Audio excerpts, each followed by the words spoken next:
Okay, so we're recording. What I thought I would do is, in the beginning, is just, again, I think this thing I put together for you, hopefully everybody downloaded this, developing the learning space for the future, helps to give you sort of a direction of where we're going. I'm sorry if I can interrupt just for a second. Hey guys, I think it's best if we mute our mics. That is a good idea. I'm getting a lot of feedback on my end. It's tough to understand. So cool. Thanks, everybody. That's good. Thank you very much for reminding me to tell people to do that. Then when you want to come on, just jump in. So on that second page, obviously, it's just, I took that out of the syllabus. But the main thing is at the bottom there, let me just scroll this up a little bit, where it says that what your team is going to be looking at, and it comes from some of the stuff that you were doing in 802, and then also out of Dr. Maritz's class when you're thinking about the leadership with number 2. So again, what we're looking at is really beginning to focus on, the physical space becomes extremely important in relationship to that. And as you go through this course, you're going to see videos that will talk about physical space from a different point of view, and how you can think about that, particularly towards the later weeks in this course when you look at a Japanese kindergarten, which is rather unique, particularly in the design of it, in terms of its physical space. But I want you to actually, as a group, to really look at how physical space impacts the way in which a person thinks about learning process. Because again, if you think about how you went to school and I went to school, most of us went to a school, unless you went to Montessori or a Steinert school or a unique school of that nature, most of us went through a series of boxes that I say, starting with possibly kindergarten if you went into kindergarten, but then generally you went into a box called first grade, one called second grade, one called third grade. And again, the question I always ask people is, who in the world invented grade levelness? Where did that come from? So if you go back to 800 and think about Russell Acuff's book, Learning Right Side Up, he begins to talk about, those concepts of where a lot of those things came from. And again, schools are product of the culture in which they're in, and also the economic conditions that affect that. And again, that model emerged out of Frederick Taylor's point of view of scientific management. And so those things become important. So in order to begin to think about physical space, again, I want your team to really begin to look at how does space, whether it be open space, whether it be in a community space, whether it be some type of unique design. So for example, some of you came up with some interesting designs in your 801 course or 802 course. And I want you to think about that from the point of view of what that does and how space impacts the flow of information within a system. And so that flow of information can be looked at as traditionally from a curricular point of view, and it can be looked at from the way in which people communicate within that system. Again, if you go back to 845 and you think about Sharma, particularly going down the U on how you create generative conversation, how you develop co-sensing, etc. All right, how does this begin to play into the possibilities of creating, new environments? And then obviously, what does the system of work look like? So I really want your teams to look at that after you do this environmental scanning you're doing, coming out of a lot of that data I've given you and stuff, hopefully, that you're looking at and what you're looking at in the videos. So to me, that's something I want your teams really to dive into. Obviously, the leadership skills, are extremely important because that's what this course is about and how creativity impacts in that. That's why the Puccio book is very important for you, because what the Puccio book gives you is a whole set of skill sets that relate to, as you see my little curve on the bottom, the ability to understand that relationship between divergent and convergent thinking as you interact with any type of unpredictability, any type of problem, whether it comes from a technical issue or an adaptive issue that you are learning about from Heifetz and Linsky particularly. So I think those things are important. And then obviously, I want you to try to imagine this from the point of view that, okay, here's the end product of what we're looking at, but then again, what are those types of strategies? What would have to happen to make this happen? And again, the XQ Super School project that they have named those different schools that are trying to reinvent the high school. If you go out to Ken Robinson, his work right now, he's trying to do the exact same thing. So again, what are the types of things that would make your project work? And I will be giving you examples as we go along from your colleagues and what their thinking was about.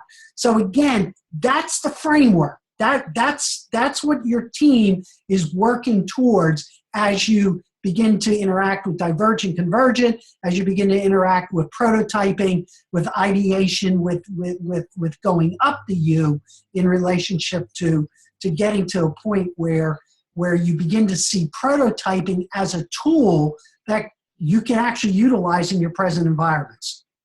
So any questions or comments about that overview framework as you're starting to dive into this? I do have a question, John. I understand what sustainable means in relation to resources, but how does it exactly relate to these questions? Leadership skills necessary to make this environment sustainable. Okay. So if you go back to 800, one of the concepts of sustainability that we talked about comes from that work of Feger Capra, talking about that. What sustainability is defined as, that we don't necessarily utilize or take away and take all our resources that we have, whether they be natural resources, human resources, etc., to satisfy our present needs at the expense of the future. So when you're thinking about sustainability, how does your learning environment create an environment that will make a sustainable future for the individuals going through that process? That they will be able to negotiate and live in the future. Okay? Thank you very much. Okay. Anything else about this overall framework? Yeah, I have a couple questions. Yes. One, when we did the 802 project, that made an assumption that we were already in the future. Right. And we worked on the project from that perspective without having to look at the hurdles that we had to cross to get there. So one key difference in this project is going to be we're looking to the future, and we are looking at the steps or the evolution of what happened over time to get there. What do we need to do to get there? Right. Okay, so now if we had to look at the projects, I'm looking at this, and you tell me if I'm looking at this the wrong way.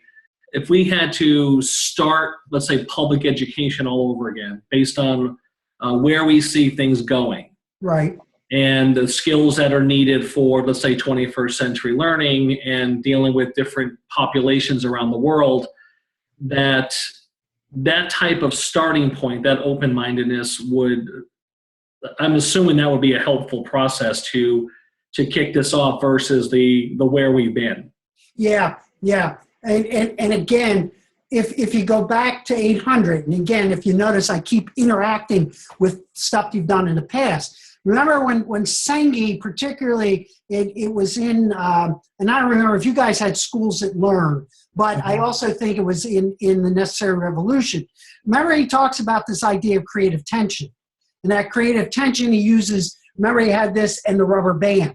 So up here is the vision or the shared sense of the future. I like that better than the word vision. So if you have a shared sense of the future, based upon what you're looking at in terms of that data, the futurizing data, then below you have current reality. And so the tendency in most organizations is that sometimes that current reality is so daunting that what it does is it pulls this down this way. And so what you're trying to do is, how do you work with the tension between those two, given that this is, this data seems to be pretty, universal in what people are saying. There might be tweaks to it. So the question is, from the leadership point of view, is how then do we get the current reality to start to move in this direction, knowing that the two never come together? So that's what you're working on. Okay, so is it fair to think that 802 is pretty much scratching at the surface of where we're going, and in 801 in this course here, we're building this thing out? So it's like three-dimensional. Yep, you got it. Okay. Yep. Yeah, because 802, remember, all we were looking at basically was technology. Right. How does technology influence that? Now, obviously, technology is a major, major component because of what it's doing. Actually, if you think about that number one I have there, is that technology is radically changing physical space. Mm-hmm. I mean, look at us right now. I mean, 10 years ago, we weren't doing this because, one, we didn't have really the technology to be able to do this, and two, the information flow is so different. I mean, you have ubiquitous information around you all over the place. So the question is, how do you pick and choose, to make that work? Okay, thank you. Yes? Okay. So everyone else, that makes sense to everybody so far? And again, what I'm trying to do is, because your other course, I'm surmising, has you doing a lot of writing, you're going to be really focused in on this. I want this course sort of to be the way in which it's more conversational and it's design oriented, and so that it kind of frees you up with that. You don't have to worry about writing per se in academic scholarly ways in what you're doing in your other course. That this is designed to kind of allow your ability to converse and to generate ideas, so that you get a sense of what that is, particularly from a divergent point of view, because to me that's very, very critical. The danger of doing that is that if the other course becomes so daunting, your tendency might be is to slack away from this because your sense might be this is easy to do. So I just want to put that caveat out there, just so you're there. And that's why I think periodically, actually almost every week, I might just have an office hour there, so that if you need to, question me or to talk about this, that there's a mechanism there to keep you connected to this every week. All right? Not mandatory, but if it's available there, I'm going to do that. Okay? So again, just to make sure, I put this thing together to help you guys think about this from the connectiveness, again, from where you are right now, 1, 2, and 3. So what you're doing is observe. You're looking at all that stuff I'm giving you. Hopefully you're within this framework, you're beginning to find some of that Wall Street Journal stuff, the Sachs material, all that stuff's kind of interesting. You have a group of you. All of you will not be interested in the same thing, but then collectively, when you begin to come together, what you're going to start talking about is okay, so, all right, as we begin to look at this, and in a much broader sense that 802 was, okay, what's going to be the challenge that we're going to look at? And I will next week share with you challenges, and I think I have it in this, some of the challenges that people identified as past teams. So what you'll do is you'll let me know what your team's challenge is, and I'll give you feedback on it and say, yeah, or I'll ask some questions about it to get you to look at it a little bit deeper. So that's what you're doing now. Obviously, you've been into 1 week. You're in week 2 and week 3. By the end of week 3, we're going to make sure that you identify the challenge that you're going to go after. And then what I'll do is we're going to get into more or less what this process of prototyping is. But in the meantime, you're looking at the different lenses of what innovation is coming from the Kelly book, to begin to kind of say, okay, yeah, from my own creativity point of view, or my own sense of understanding of what innovation is about, this is probably what I'm leaning towards. And what I want you to do within your group, obviously, is to share your personas, what you think they are and how you're looking at them. So that's what's going to happen there. Then in week 5 and 6, you're going to build out your model, to test it out. And then in week 6, what you're going to do is present it, again, in a way to get feedback from the other teams on what you're doing. So that the feedback is extremely important. The difficulty is, I think I've said this to you before, is that when I do this in the blended model, I'm actually physically able to have the teams build stuff with their hands, because that's very important. Thinking with your hands is very critical to prototyping. The problem is, obviously, it's more difficult to do it in this type of environment, but I think the way in which some of your colleagues in the past have done it, it does make some sense that you can do that. And you did have sort of an experience with it in 802, building out your presentation. So I'll give you more information about that next week. And then the last couple weeks, you're going to be really working on design. You're actually going to build out and answer those 3 areas. And then in week 10, you'll do the presentations. So again, that's schematic. Now again, if you look at that, you see theory U, but then you also see what it's relating to the iceberg. So that's those things I put on the side. So that you're thinking about it from a structural point of view also. Those things I think are very important. Okay? That thing fairly clear to you? And at least another way of visualizing what you're doing.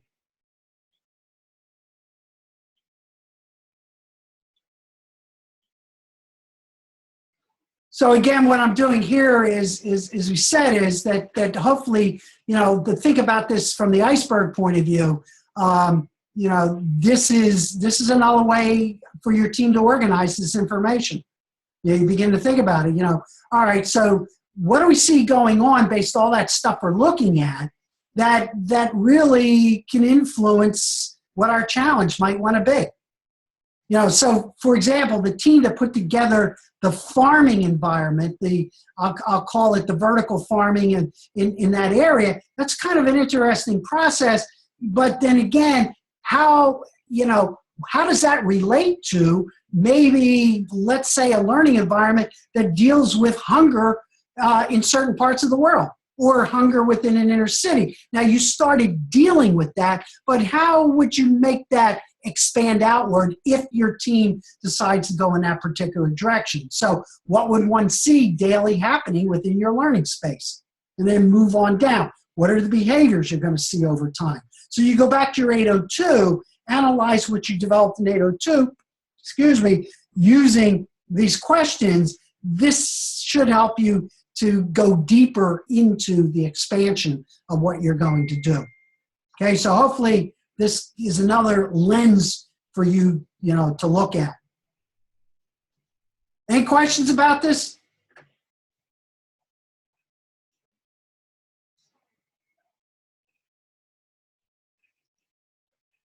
So now you're in a week 2, then, here's where I want you really now this week to really begin to come up with and ask that question, what's our team going to really focus on?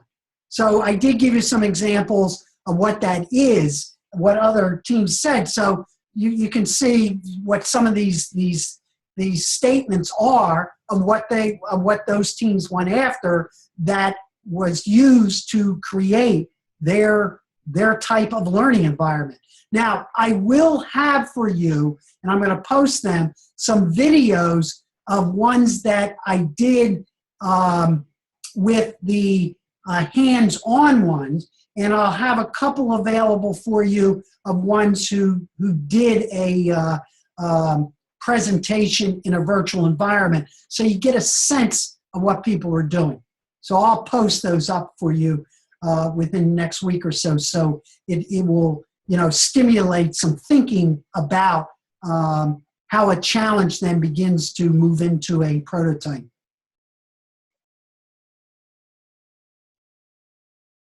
So by the end of this week, you should start beginning to say, okay, here's what our challenge is. This is what we're going to look like.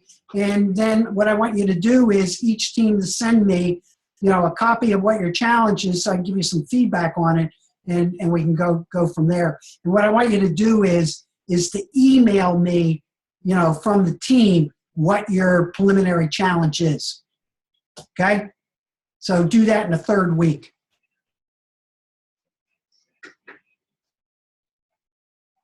So again, this gives you some ideas of what people are looking at, so hopefully will stimulate your thinking around that.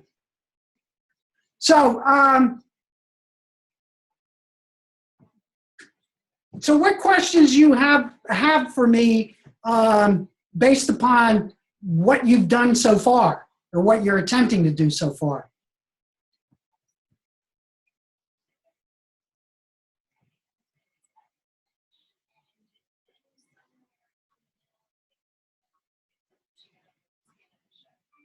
I have a question, Dr. Gold. Okay. Can you turn your volume up a little bit, please? Is that better? Yeah, go ahead. When we started talking about this last week, I don't see anything in here really on like an age. Is there anything that we have to focus on a certain age level, or it could be applied to anyone, or can we come up with an idea and make it specific for a certain age level, and that's okay too? Yeah, what I want you to do is my sense is it's up to you to look at it, as long as you're looking at this broader picture of what's going on globally. Okay. And again, it gets back to that sustainability issue. So if you want to focus on a specific area or age or a group, that's okay. Or you might want to look at a total community. Okay. All right? I'll know that when you give me your challenge. Okay. Okay?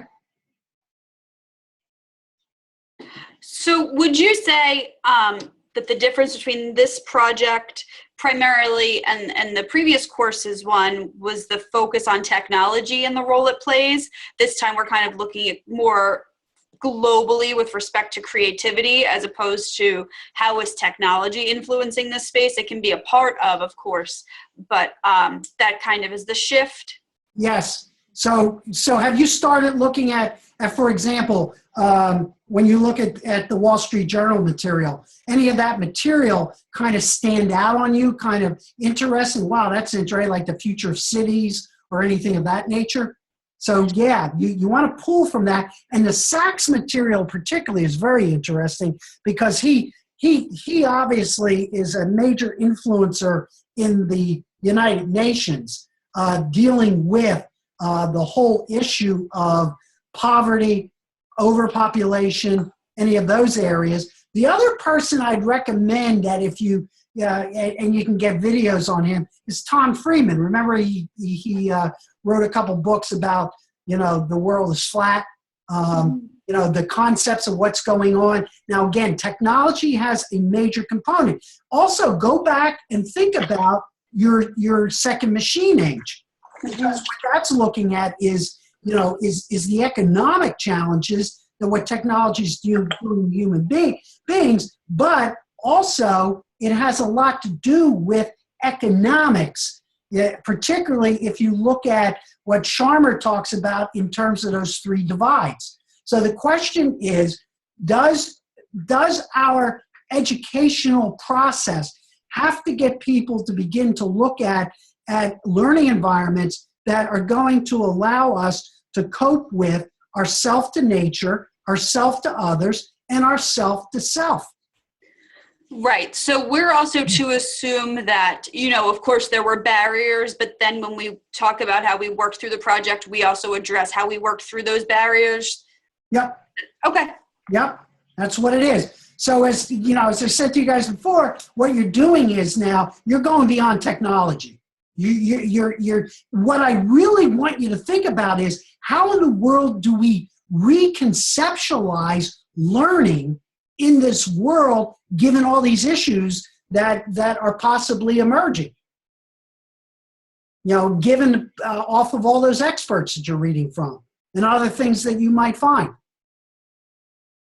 And what I want you to do, so here I want to come back to this. What becomes extremely important is This thing around here, divergent. And again, as you look at the Puccio materials and also with Brown's book, what they're talking about is that this is extremely important to get you to break away from your downloading, your traditional way of thinking, so you can move into co-sensing collectively within your group so that you can allow to emerge new possibilities that break away from the present structures, but you will become convergent in putting these things together to actualize it.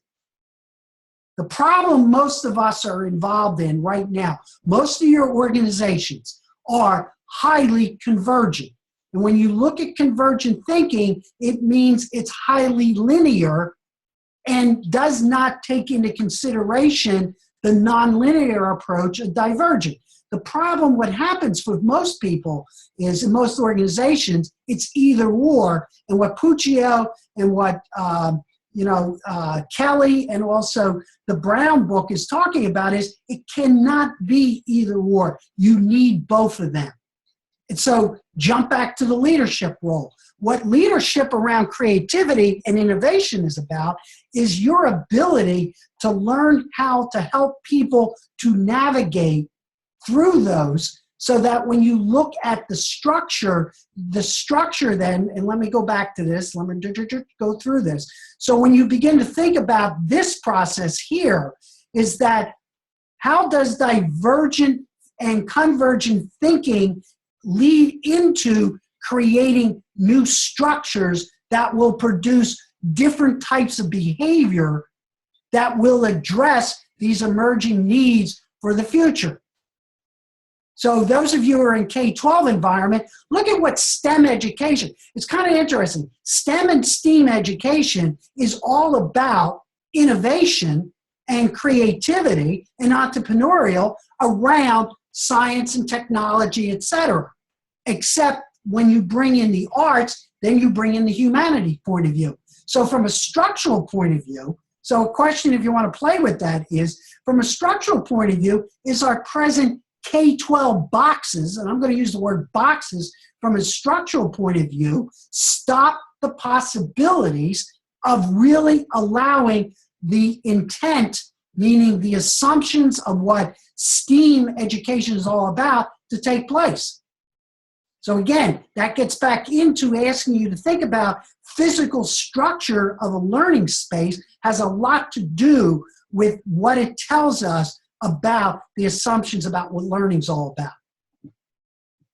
Okay? So just let that percolate in your mind, because that's how you can go up and down this as you begin to play around with those ideas. Does that help you? Yeah, very much so. Thank you. Okay. But just one quick clarifying question. We're explaining the how we're getting from where we are to where we want to go? Yeah. Okay. I just wanted to verify. Oh, Okay. yeah.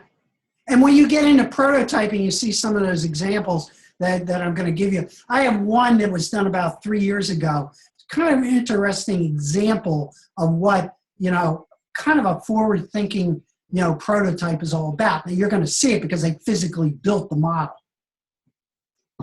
So I'll have that up. I'll get those up in week 3 and 4 for you, so you can look at those. But as we're going through this beginning process, are we thinking about the testing side of the prototype and any getting in the way, or we're ignoring all that? You're ignoring that because you want to be divergent as you can right now. Okay. Don't worry about current reality. Because one of the essence of prototyping is the ability to brainstorm and the ability to, no idea is stupid. No, I understand that, but when we're looking to test the prototype, that's later. The availability of the environment in which to test, that's the question. Yeah, that will be when you do your presentation, because then you'll get feedback on your prototype. Oh, okay, that's where that is. All right, good. Thank you. That's where that is. Okay? Mm-hmm. So that's it. That's all. I just want to make sure that you guys feel you're on the right path, because as I said to you, I'm going to be highly divergent in this in the beginning, just to kind of keep this wide open for you. But I also will field any type of question that you have as you're going through this process. You should know me by now that I'm that way, because I think it's important for you to have the flexibility and the freedom to learn and play in that type of environment, not to be highly structured. If you watch that video, that first video, not the John Kao, but the other one, they talked about the syllabus that they use in the D school is wide open because it keeps changing, because you keep learning, you keep adding in new information, so therefore it goes. Now, that obviously is highly divergent, because what happens is, and this is what's happening because of standardization and rubrics and everything. Yeah, I understand why you have to have, concepts, yeah, that's there. But what it does, though, then, is it forces you away from the possibility of innovation and creativity. It doesn't mean you do not do that, because that's the idea of what Convergent is about. And that's why the Puccio book, I think, is excellent. Is an excellent field book for you. Also, remembering, if you tie that into your Linsky and Heifetz book, that field book, in understanding the difference between the technical and the adaptive change, those two books are highly powerful in helping you to deepen your understanding of what it means to allow innovation to come into a system. So if you look at that John Kao, video, how he looks at that process, I think those combinations, and why I have those things there, are to help you to kind of do a deep dive into your own thinking about this and kind of run your own experiences up against what these guys are saying and what you're reading about. All right? So that's all I have.